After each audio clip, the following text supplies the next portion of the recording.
तपाईहरुलाई reading is best Nepali च्यानलमा हार्दिक स्वागत छ। म राज कार्की र यस भिडियोमा मैले SPSS मा भ्यारिएबल सेटिङ गर्दाखेरि कुन भ्यारिएबललाई कुन लेभल अफ मेजरमेन्ट युज गर्ने भन्ने बारेमा कुरा गर्न गइरहेको छु र साथै भ्यारिएबल सेटिङ बारे थप कुराहरू पनि गर्न गइरहेको छु र मैले यहाँभन्दा अगाडि पनि टन्नै SPSS को बारेमा भिडियोहरू बनाएको छु, specially focused on variable setting or creating variables in SPSS and data entry.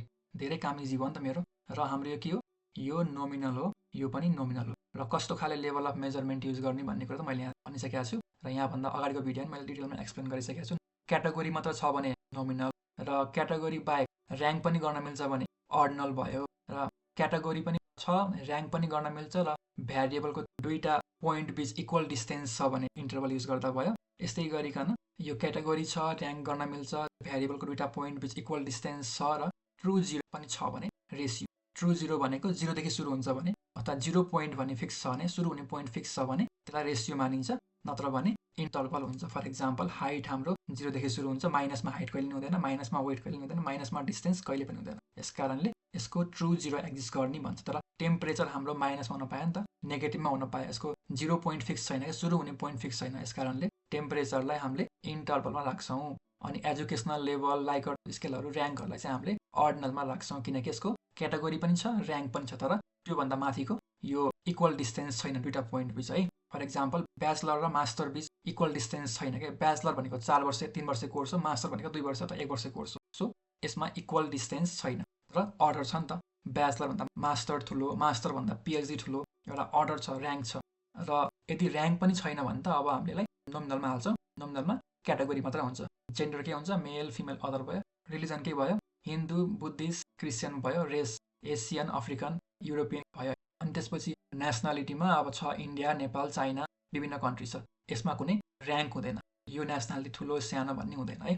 So यति कुरा जानेपछि हजुरहरूले कुनमा कुन लेभल अफ मेजर एसाइन गर्ने भन्ने कुरो गर्न सक्नुहुन्छ। यो टाइपमा चाहिँ कस्तो खाले डेटा इन्ट्री गर्ने भन्ने टाइप भइहाल्यो, यसमा चाहिँ कस्तो खाले लेभल अफ मेजर भनेको चाहिँ यहाँ भइहाल्यो है। अब यसलाई कपी गर्नुहोस् अनि यहाँ लगेर पेस्ट गर्नुहोस्। यति गरेपछि यो पनि कपी भयो, सबै कपी भयो, तर हाम्रो यो चाहिँ कपी गर्नु पऱ्यो नि त। अब A2 यसलाई पुरै चेन्ज गर्नु पर्यो। अनि यहाँ यो भ्यारिएबलको नेम पनि A2 अंडरस्कोर के छ, did attend receive underscore CBT यो गर्न सकियो है। अरु त यस नो भ्यालुज लेभल त कपी भइहाल्यो है, यसमा केही पनि गर्नु परेन। यति गरिसकेपछि है, र अर्को एउटा हजुरलाई मैले टिप्स, यो मेरो पर्सनल तरिका हो। यस्तो पछि यो एउटा क्याटेगोरी भयो नि त, यो क्याटेगोरी पछि चाहिँ एउटा ग्याप राख्नुहोस् के, GAP ग्याप है। अनि यहाँ पनि ग्याप राख्नुहोस्, ग्याप फर सोसियो डेमो। अनि यहाँ पनि के लेख्नुहोस्, ग्याप फर सोसियो डेमो लेख्नुहोस् के है। यो मैले किन गरेँ अहिले थाहा पाउनुहुन्छ। अनि यहाँ पनि यस्तो गर्नुहोस्। अब बिचमा भ्यारिएबल एड गर्न मन लाग्यो भने यसरी गर्दा हुन्छ, इन्सर्ट भ्यारिएबल गर्नुहोस्। अनि यहाँ गएर gap underscore for TEST test underscore type. अनि यहाँ पनि गएर gap for TEST test TYPE test type यो गर्नुहोस् है। यो चाहिँ प्र्याक्टिकल मैले आफूले गरेको एउटा टेक्निक भनौँ न, to make data more organise and structure. र अब अर्को छ हाम्रो यो नेम। अब नेमको कोड सहित हाल्नुहुन्छ र मैले भने यहाँ स्पेस दिन मिल्दैन, अंडरस्कोर दिने हो। बरु दिन मन लाग्यो भने यहाँ गएर S1 कोड भइहाल्यो, नेम अफ पार्टिसिपेन्ट यति गर्नुभयो भने हुन्छ। यो न्युमेरिक चाहिँ होइन है, यो चाहिँ हाम्रो स्ट्रिङ हो, किनकि नेममा नम्बर हाल्ने होइन नि त। नम्बर हाल्यो भने त यहाँ नम्बर बाहेक अरू हाल्नै दिँदैन कि यसले।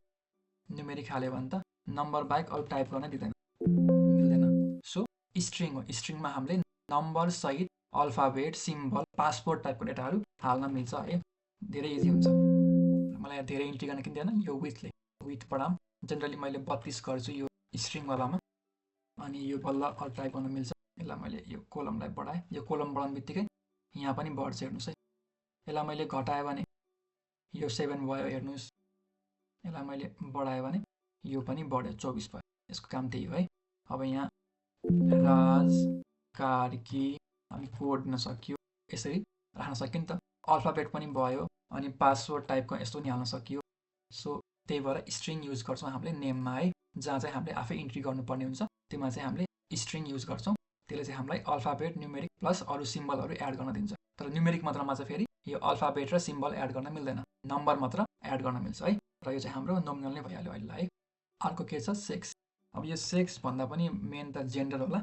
यसलाई मैले अन्डरस्कोर GNDR जेन्डर गरेँ अनि यहाँ गएर यस टु जेन्डर अफ पार्टिसिपेन्ट हालेँ अनि त्यसपछि हाम्रो यो न्युमेरिकमा राखौँ अनि यो विथ ठिकै छ। डेसिमल यो 0 गरे पनि खासै फरक पर्दैन। यसो के गर्नुहोस् भन्दा रहेछ यहाँ जानुहोस्, यसलाई 0 0 गर्नुहोस्, यसलाई पनि 0 0 गर्नुहोस्, यसलाई पनि 0 0 गर्नुहोस्, यसलाई पनि 0 0 गर्नुहोस्। यो 0 0 गर्नुभयो भने के हुन्छ भन्दाखेरि यो पछाडिको 0 हट्छ। फर इक्जाम्पल अहिले यसमा यो कन्सेन्ट साइनमा एउटा 0 छ नि त लास्टमा, 5 वटा गऱ्यो भने हेर्नुहोस् त यो यति 0 आयो नि त, कामै छैन क्या। सो यसलाई 0 0 गर्नु क्लियर देखिन्छ, अलिकति अर्गनाइज देखिन्छ। अनि यसलाई कतापट्टि एलाइन गर्ने भन्ने कुरो हजुरको यहाँ सेन्टरमा एलाइन गर्ने हो कि अनि लेफ्टतिर एलाइन गर्ने हो कि कहाँ एलाइन गर्ने भन्ने कुरो पनि हजुरको आफ्नो इच्छा हो। नम्बर चाहिँ जेनरली सेन्टरतिर एलाइन गर्ने खासै फरक पर्दैन, त्यही पनि हजुरको आफ्नो इन्ट्रेस्ट हो कतापट्टि एलाइन गर्ने भन्ने कुरो। अब जेन्डर अफ पार्टिसिपेन्टमा भ्यालुज हाल्नु पऱ्यो नि त, ठिकै छ। सुरुमा फिमेल रहेछ, 1 भनेको फिमेल एड, अनि यो 2 भनेको मेल एड, अनि यो 3 भनेको अदर, अनि प्रिफर नट टु से, 4 भनेको prefer not to say okay. अब हेर्नुहोस् त यहाँ जेन्डरमा 1 2 3 4। अब यसलाई मैले यसरी चेन्ज गर्न मिल्यो क्या। अनि मेरो यहाँ डेसिमल पनि 0 छ, मैले 2 गरेको भए यसको पछाडि 0 0 आउँथ्यो, त्यो इट लुक्स मेसी है। सो 0 गरिदिनुहोस्, 0 0 हट्छ। अनि यहाँ हजुरले यो गर्न सक्नुहुन्छ है, यहाँ गएर यो ब्याक एन्ड फोर्थ गर्न सक्नुहुन्छ भ्यालुज र लेभल पिच। र एलाइनमेन्ट चेन्ज गर्न मन लाग्यो भने त यहाँ लेफ्टतिर एलाइन गर्दा भइहाल्यो है। र यो पनि हाम्रो नोमिनल हो। अनि त्यसपछि एज, S3 मा एज रहेछ, एज अफ पार्टिसिपेन्ट, S3 मा एज अफ पार्टिसिपेन्ट। अब भेरिएबल नेम दिइहालौँ S3 age of, sorry variable नेममा त स्पेस हाल्नै मिल्दैन, यो न्युमेरिक हो। न्युमेरिकमा पनि अब यो स्केल हो, किनकि एज भनेको 1 2 3 4 5 6 7 8 9 10 हुन्छ। र के हुन्छ भन्दाखेरि 7 वर्ष र 8 वर्ष बिचको डिफ्रेन्स इक्वल हुन्छ, 9 वर्ष र 10 वर्ष बिचको डिफ्रेन्स थ्योरिटिकली इक्वल हुन्छ। फर इक्जाम्पल 7 र 8 वर्ष बिच 12 महिनाको फरक हुने भयो, 9 र 10 पनि 12 महिनाको फरक हुने भयो, 50 र 51 बिच पनि 12 महिनाको फरक हुने भयो नि त। यस कारणले हामीले यहाँ स्केल युज गर्छौँ है त, यो लेभल अफ मेजरमा स्केल युज गर्छौँ। अरू केही चाहिँ यहाँ गर्नुपर्ने यो डेसिमल। अब यो एजमा हजुरले पोइन्ट पनि राख्नुहुन्छ भने डेसिमल राख्दा भयो, यदि पोइन्टमा राख्नुहुन्न भने डेसिमल हटाए हुन्छ है। अनि त्यसपछि यो रिलिजन, रिलिजनमा रिलिजन अफ पार्टिसिपेन्ट, अनि यहाँ गएर S4 कोड भइहाल्यो हाम्रो अन्डरस्कोर रिलिजन मात्र हाल्दा भयो। अनि यो हाम्रो न्युमेरिकमै हुन्छ, यसलाई हामीले कोडिङ गर्छौँ, 1 भनेको त्यो 2 भनेको त्यो भनेर कोडिङ गर्छौँ। सो यसलाई न्युमेरिक राखौँ अनि यो भ्यालुज दिउँ। अब भ्यालुजमा के दिउँ भन्दाखेरि 1 भनेको बुद्धिज्म, त्यही भएर मैले यसलाई न्युमेरिक गराएँ के। 1 भनेको बुद्धिज्म, 2 भनेको क्रिस्चियनिटी, 3 भनेको हिन्दुइज्म, 3 भनेको हाम्रो हिन्दुइज्म एड, र 4 भनेको हाम्रो इस्लाम, 4 भनेको हाम्रो इस्लाम, र 5 भनेको अदर, 5 भनेको अदर भयो है त। अनि त्यसपछि हाम्रो यो के हो, यो पनि नोमिनल हो, किनभने रिलिजनमा क्याटेगोराइज त छ तर यो धर्म ठुलो सानो भन्ने छैन। सो अर्डिनल होइन नोमिनल हो है। यो रिलिजन पनि भयो। यसमा अरू केही गर्नुपर्ने छ, यो डेसिमल हटाइदिए हुन्छ, मेसी देखिन्छ। अनि त्यसपछि यो क्वेसन पनि रहेछ, यदि अरू रिलिजन हो भने प्लिज मेन्सन भनेर रहेछ क्या, यो S4.1 भन्नेमा। सो यसलाई फेरि हामीले के गरौँ, एउटा कोड दिउँ S4 underscore 1 if other underscore name religion.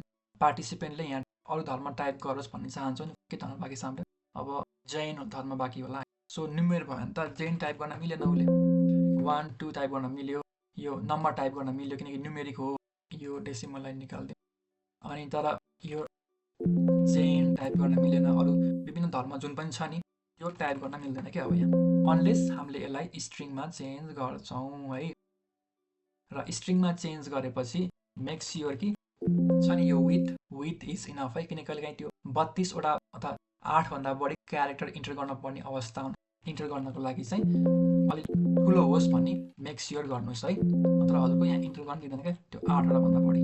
So generally मैले स्ट्रिङ युज गरेँ भने 32 लेख्छु। So 32 is enough for any kind of data in most case है।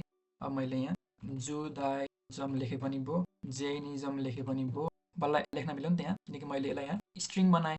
आई होप हजुरहरूले कुरो बुझ्नुभयो होला है। र यति गरेपछि अब हामी जाउँ S5 मा। S5 मा जाउँ, भेरिएबल भ्यूमा। S5 मा के छ, which of the following activities you do daily अनि त्यसपछि S5 अन्डरस्कोर। यतिन्जेल भिडियो हेरिदिनु भएकोमा धेरै धेरै धन्यवाद। र साइकोलोजी रिसर्च र डेटा एनालाइसिस सम्बन्धी थप भिडियो हेर्नको लागि मेरो च्यानल रिडिङ इज बेस्ट नेपालीलाई सब्सक्राइब गर्न नभुल्नुहोला। र नेक्स्ट भिडियोमा हामीहरू मल्टिपल चोइस क्वेसनलाई कसरी SPSS मा इन्ट्री गर्ने भन्ने बारेमा सिक्नेछौँ। Once again, thank you very much for watching this video.